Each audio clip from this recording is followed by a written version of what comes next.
Bueno, pues bienvenidas, bienvenidos. Me hace una ilusión tremenda estar aquí en este quinto evento. Ha sido un largo camino recorrido. Muchas felicidades a las organizadoras, que de verdad ha sido muy bonito el evento. Hay que dar gracias a los patrocinadores, y si alguna vez has preparado un evento sabrás de lo que sirve el apoyo de los patrocinadores. Hay muchos, afortunadamente, y cada uno pues aporta una valía muy grande al evento. Bueno, pues somos Ana María Bisbé y Diana Díaz Bisbé. Sí, somos familia, bueno, cosas de la vida, somos mujeres, somos tecnólogas y bueno, pues estamos aquí para disfrutar de esta sesión. Y vamos a hablar del análisis de datos. Del análisis de datos que como materia genérica podemos hacer, y también vamos a hacerlo con y sin Power BI. Más bien sin, pero bueno. Entonces, ¿de qué trata cuando nosotros nos enfocamos en análisis de datos? ¿A qué nos referimos? Pues a que vivimos en un mundo con gran cantidad de datos, gran diversidad de datos, gran variedad de datos en cuanto a formatos, y estos datos los podemos trabajar pues con herramientas, con lenguaje, los podemos trabajar con Power BI, algo que nos sonará así de alguna vez, a veces lo menciono en algún sitio, y lo podemos trabajar, como no, con Python, como va a ser Diana. Si tú te planteas, esta es una pregunta constante, mucha gente la hace en público o en privado incluso, ¿qué puedo hacer yo para ser analista de datos? Bueno, pues tener ganas y formarte. Se acabaron los consejos. La vida nos da a nosotros efectivamente muchas herramientas. Estamos constantemente analizando datos sin saberlo, y ahí lo tenemos. Por ejemplo, si jugamos a esto, aquí tenemos una botella, aquí tenemos otra y una vasija para tomar agua también de Power BI Woman. Cuando tú ves esto, ¿en qué piensas? A ver, ¿en qué pensáis? Decirme, somos de datos, ¿eh? A ver, que tengo sed, sí, pero bueno, siendo de datos, a ver, ¿en qué pensáis? La cantidad, si está lleno o vacía. Ajá, ¿qué más? ¿De qué está hecho? ¿De qué está hecho? Dice Diani, muy bien. La marca puede ser, la marca de qué está hecho. El peso. Tamaño, el peso, pues fijaos, puede ser efectivamente el material, la capacidad, la resistencia al frío o el calor. También podemos pensar en otras cosas como de dónde ha venido la botella. Yo me la he traído de la mesa, pero ¿y esta de dónde salió? ¿La compraste? ¿Te la regalaron? Uy, sí. Ya, se ve. Bueno, pues el caso es que el origen, o incluso cosas que pueden ser irrelevantes o desconocidas, como puede ser el precio, un pequeño detalle. Bueno, pues si eres analista, vas a pensar un poquito más allá, porque vas a pensar que el material lo vas a tener en un campo de tipo texto. Esto es una deformación profesional. Vas a pensar que la capacidad es un número y que la resistencia al frío o al calor es un verdadero o falso. Lo estás viendo con ceros y unos, con verdadero o falso. Es así. Y si piensas en el origen, dices, a lo mejor hay un campo fecha por ahí, o tengo un tipo, compra o regalo, ahí tengo otro, tengo dos atributos ahí que puedo aprovechar. Y además, te puedes imaginar también que es un texto descriptivo que necesito tratar y extraer ahí documentación. Y lógicamente, si tengo el precio, pues tendré una moneda. Y así vivimos constantemente y estamos rodeados de objetos sencillos que nos dan para hacer análisis de datos. Seguro que has analizado datos. Por ejemplo, yo tengo aquí, esto tiene la temperatura, me dice que hay 24 grados, antes habían 21, eso ha sido de hoy aquí en el receso. Dice que no tengo eventos, por cierto, me voy. Dice que tengo 0 eventos hoy, pero... Por ejemplo, yo la veo en el móvil, la temperatura del móvil, que ahora hay unos 24 grados. Igual había un poquito menos cuando hicimos la presentación, que no la hicimos hace una hora allá afuera, no fue así, pero... Y también podemos verlo en la web.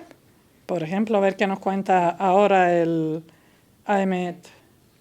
Vamos, ánimo que sale.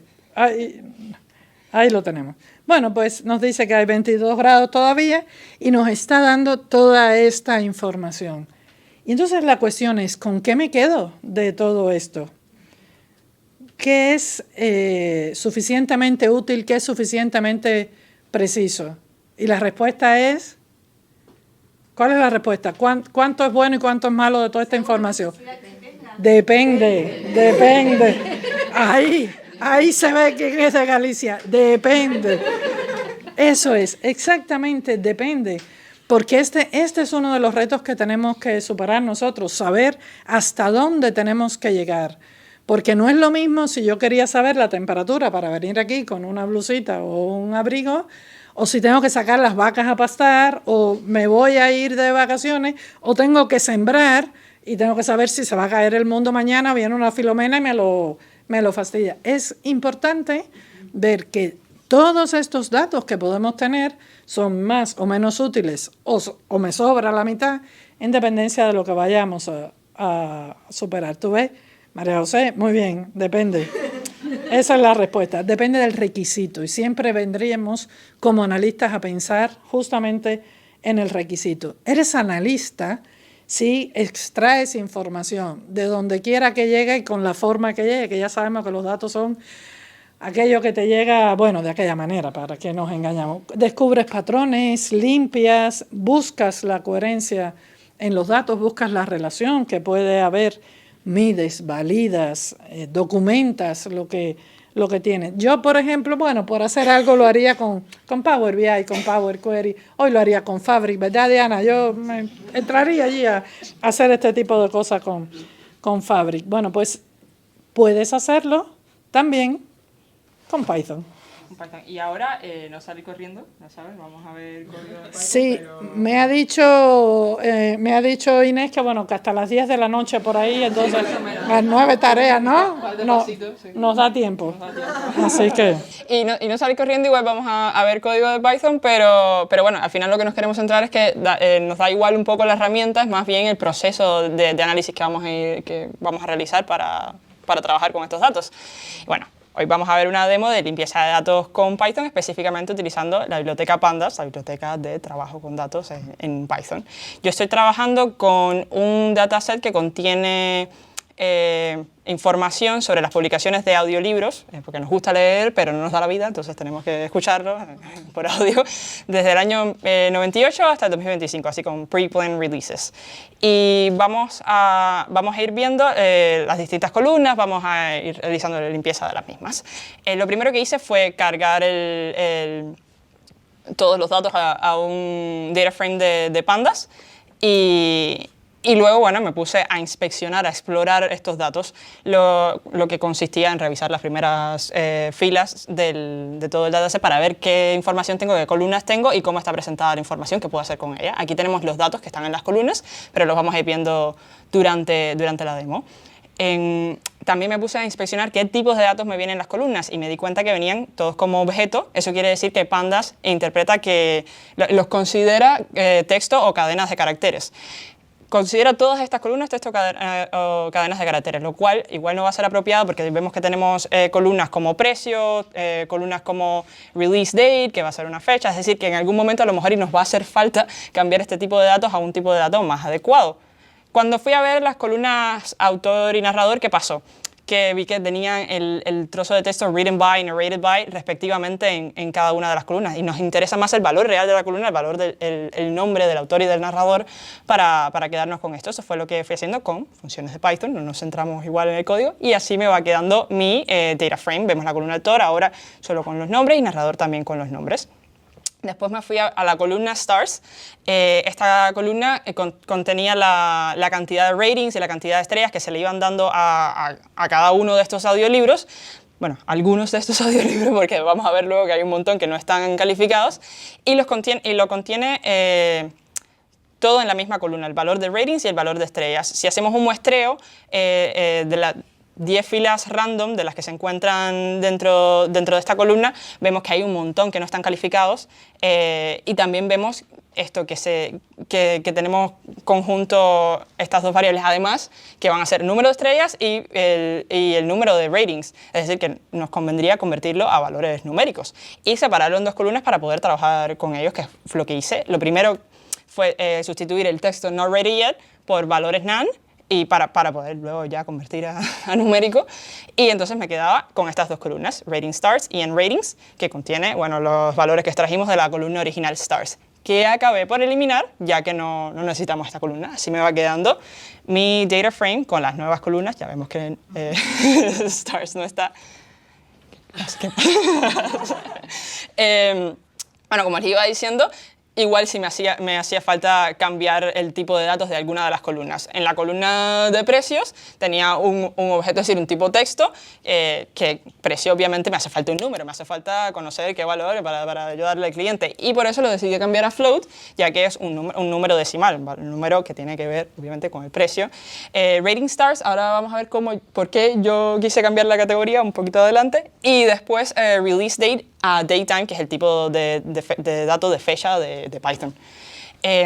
Cuando hice un muestreo de la columna precios, me di cuenta que había además valores, además con el punto decimal de América, bueno, que trabajamos en punto decimal, y la coma para ya separar los millares y tal. Y también vemos que hay otro campo como este, por ejemplo, que tiene el valor free. Como yo voy a convertir esto a número, pues me deshago de esa coma y además transformo el valor free, lo sustituyo por 0, porque al final me va a servir que sea un número, no un string. La columna de rating stars puede tomar un número pequeño de valores discretos, es decir, 1, 1.5, 2, 2.5, así hasta 5, porque es el número de estrellas. Por tanto, me convenía más que fuera como categoría, es un valor. Categoría al final no me interesa exactamente ese número, yo no voy a realizar operaciones aritméticas con él, digamos. Y bueno, ya release date es solo convertirlo con una función de pandas a datetime. Y aquí voy viendo cómo me van quedando los tipos de datos. Ahora me van saliendo columnitas nuevas. Tenemos estas dos columnas float, la de price, la de in ratings, y tenemos la columna category, y tenemos la columna datetime, la de las fechas de publicación, release date. Después me fui a la columna time, y ¿qué veo ahí? Que tengo también un poco de ruido en el sistema. Tengo horas con minutos, tengo minutos solos cuando ya no me llega la hora, y también tengo less than 1 minute cuando no me llega ni siquiera el minuto. Obviamente, que si es tiempo, es un dato numérico con el que yo quiero trabajar. Para convertirlo en número tenemos que hacer limpieza antes de todo. Entonces tomé como convención todo lo que fuera HR, HRS, HR, después min, mins, min, y después less than 1 minute, redondear a 1 minuto.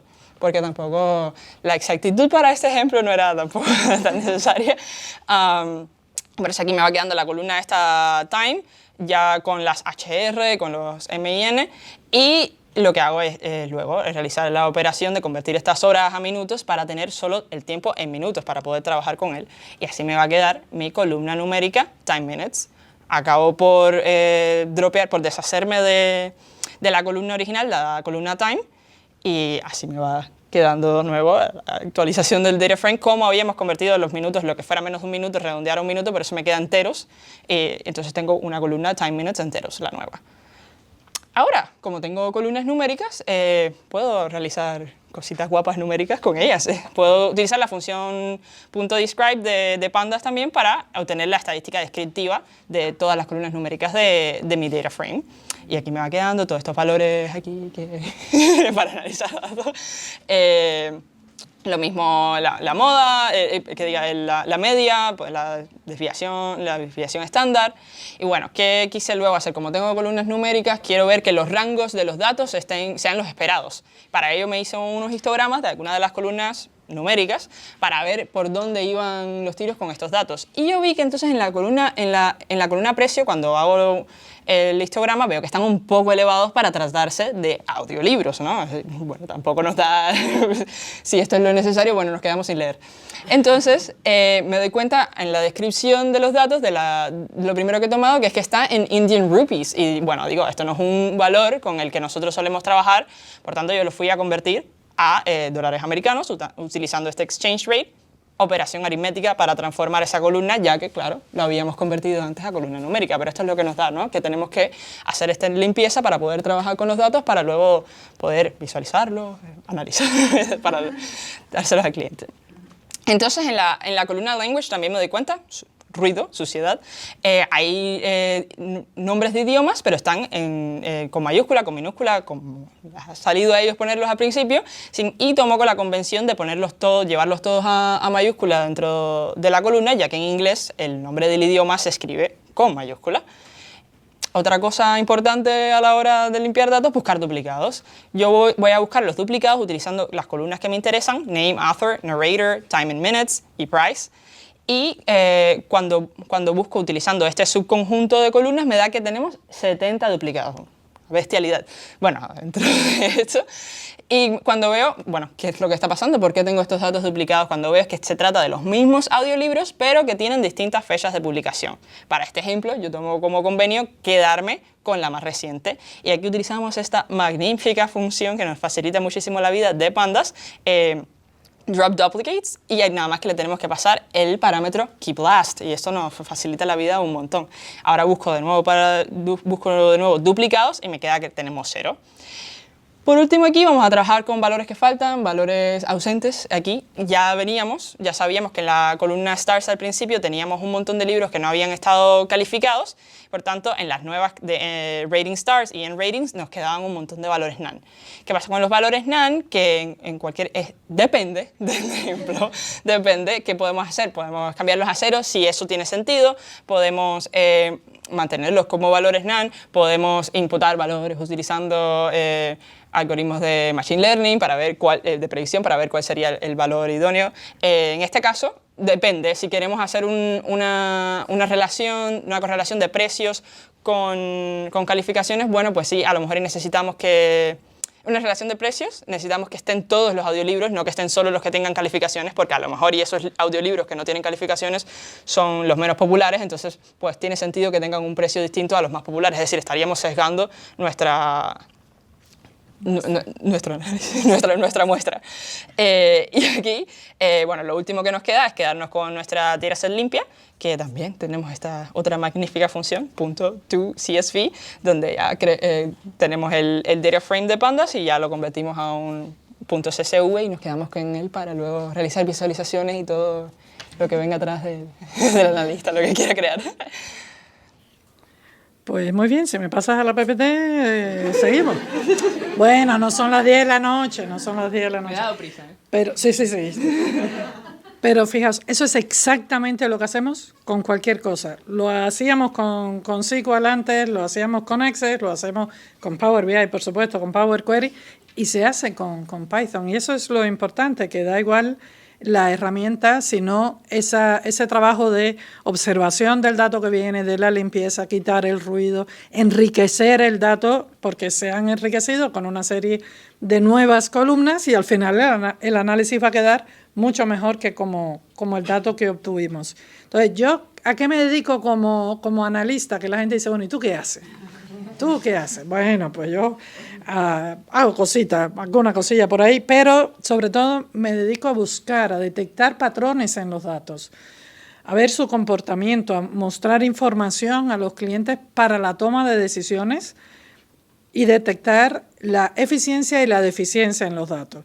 Esto está hecho desde el servicio, esta imagen es desde el servicio de Power BI, pero por ejemplo, Diani, que no sabe Power BI, podrá encontrar. ¿Tú crees que te encuentras algo ahí? Sí, obvio. Al final es la visualización y cómo interpretamos las visualizaciones. Vemos una representación de tendencia, vemos representaciones de clustering, vemos representaciones de correlación, anomalías con los puntitos, los outliers en los datos. Pues sí, eso es lo que hacemos, es decir, exploramos el dato, buscamos cuál es el patrón, cuál es el comportamiento, para que las personas puedan obtener las respuestas que necesitan para hacer su trabajo. ¿Y cómo lo hago? Sobre todo, ¿cómo nos enfrentamos a esta tarea? Preguntándole al que sabe, que quien sabe es el cliente. Ese es el que sabe de verdad del negocio, de la gestión que está haciendo. No se vale yo pensé en un país hace poco en el verano que la tortilla venía con pan. No pregunté, me comí la tortilla fría y el pan duro después solo. ¿Por qué? Porque no pregunté. La tortilla no viene con pan en todos los países. Pregunta, pide tu pan pide, no se vale. Así nos pasan los proyectos de análisis. Y prepara muy bien las reuniones, pide documentación, infórmate acerca de los procesos, los protocolos, porque hoy lo que tú vas a proponer ya se hace, existe, la gente tiene sus informes, tiene sus datos, tiene la forma de obtener la solución. Y sobre todo, ten en cuenta que a esa persona que le vas a preguntar, tiene trabajo, y tiene cosas que hacer y tiene vida propia y puede tener un cargo, un rango, lo que sea. Así que afina muy bien la pregunta para que no le hagas perder el tiempo. No pasa nada si no conocemos el negocio. No tenemos por qué saber el negocio de los clientes. Es normal, ellos son los que saben. Pero lo que sí es importante es que no te vean despistado, sin saber qué preguntar. No, es que yo no me acuerdo qué era lo que te quería decir. No tienes que ir espabilado porque el tiempo es oro y el cliente te lo hace saber. Valida, mide, no te fíes, no confíes. Pregunta si el pan viene con tortilla, que si no te lo comes frío. Ya te digo que eso es real. Entonces, contrasta y sobre todo evalúa. Tú comprueba la respuesta que te den. Entonces, eso quiere decir que tengo que analizar este dato, que tú lo quieres sumado o multiplicado por 3, pregúntalo y garantiza tener la respuesta. Y de nuevo, el reto máximo es entender lo que es importante. ¿Qué dirá el cliente que es importante? ¿Cuál es la respuesta del cliente? Todo. Ahí. Todo. Todo lo quiero, todo, absolutamente. Da igual que sea un modelo analítico que uno relacional, que yo lo quiero todo, todas esas columnas. No me vayas a quitar una. Cada vez que tú le quitas a un cliente una columna, se le va algo de la vida por ahí. Y tú dices, madre mía. Pues sí, él lo va a querer todo, efectivamente. ¿Y qué dirá el analista? Pues el analista dirá qué tiene que hacer cada uno de los elementos. ¿Esto para qué te sirve? ¿Qué mides aquí? ¿Qué estás buscando? ¿Para qué lo quieres? ¿Cuál es la acción que se deriva de dejar esta columna? Entonces, el cliente muchas veces no sabe que los modelos sufren por la abrumadora cantidad de columnas, y ya si te metes a explicar el modelo tabular, el no sé cuánto, ya lo perdiste, se te fue el cliente. Pero intenta al menos decirle para qué vas a usar esto, ¿no? Otros retos. Pues aprender cómo funcionan las herramientas. Llega un momento en que tienes que saber qué herramienta utilizar, cómo funcionan. Aprovecha la interfaz, eso te da mucha riqueza. Y luego aprender lenguaje de programación. Es decir, si estás en Power BI, DAX, no te queda otra, aunque ya veo que el ChatGPT te está echando una mano, vamos, es todo. Esta charla tuya la tengo que ver, que hay que ver si ahorramos tiempo. Pero sí que es importantísimo, es importante, pero además, sobre todo, habilidades blandas. Y esto es algo que normalmente no se insiste todo lo que debíamos. ¿Por qué? Porque tenemos que desarrollar unas capacidades de paciencia brutales. El cliente no es el enemigo, aunque se porte como tal, se porta mal el cliente, pero no es el enemigo, es el que sabe y es el que paga dos pequeños detalles, ¿no? Pero sí hace falta mucha paciencia, hace falta tener la escucha activa. A lo mejor sí que te lo dijo. Y como tú estabas en lo tuyo, no fuiste capaz de entenderlo. Hace falta desarrollar técnicas de comunicación y negociación. De verdad, si vas a ser analista, si vas a trabajar frente al cliente, preocúpate por tener este tipo de habilidades porque te va a ir muchísimo mejor. Técnica de preparación de reuniones, esto es un ataque, tienes que saber cómo te preparas, cómo los 3 primeros minutos que se te fue, recibí una llamada por teléfono y se te fue. En fin, que no se trata del tipo de origen de datos, te da igual, te va a llegar de aquella manera. No se trata del número de filas, aquí te lías con 13 filas, o con 13 millones, da igual. No se trata del lenguaje de programación. Yo de Python no sé ni mucho ni poco, nada. Pero, oye, yo puedo entender lo que ha hecho Diana. Se trata de velar por la calidad de datos, trabajar en ese sentido, y se trata de que entiendas las bases del modelado según el entorno en el que estés, sea multidimensional, tabular, relacional, dimensional. Tienes que preocuparte por esas cosas y, lógicamente, dar respuesta al usuario. Y para ello tienes que conocer muy bien las reglas de negocio del usuario final. Y ya está.